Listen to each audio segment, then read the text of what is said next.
The Chinese idiom "face to the soil and back to the sky" has been used to describe the agricultural toil of farmers for thousands of years.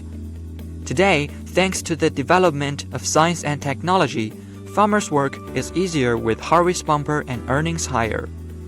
Du Xiaoyi is the founder of a seed company in North China's Hebei province.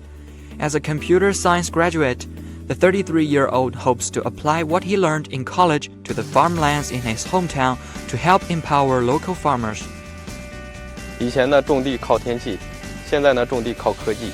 目前呢我种植的1000亩小麦已经全部用上了5G 新技术进行生产管理。像以前呢，一个人种20亩、30亩就已经不少了。就像现在通过这个数字化管理，是吧？像这个1000亩麦田管理呢，只需要几个人就够了。我们通过这个数字化的管理呢，就已经实现了科学的种植，降本增效，丰产丰收。Just like changing people's social lives, smartphones are changing modern farming too. At a smart farm in Jingzhou of North China's Shanxi province, smartphones are used to control the growth of strawberries.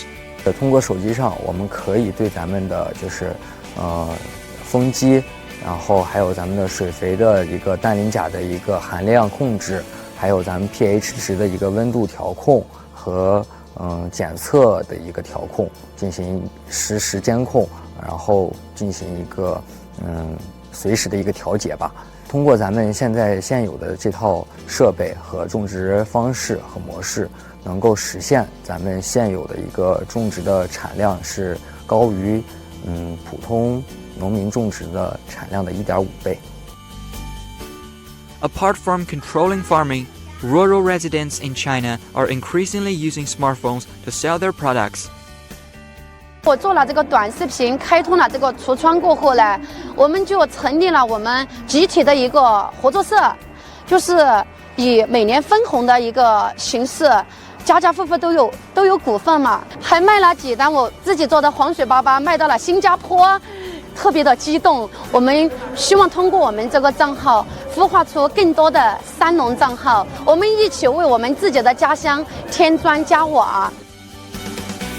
According to the Ministry of Agriculture and Rural Affairs, the contribution rate of agricultural, scientific, and technological progress exceeded 62% in 2022, with the overall mechanization rate of crop cultivation and harvesting reaching 73%.